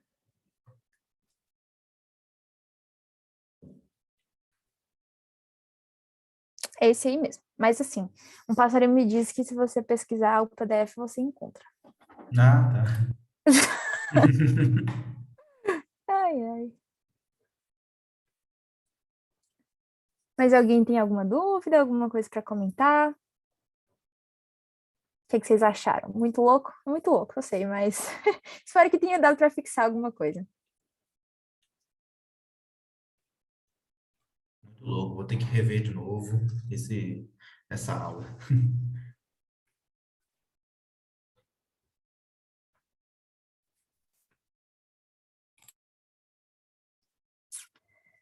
Bem, se ninguém mais tem nenhuma pergunta, então acho que a gente vai ficando por aqui.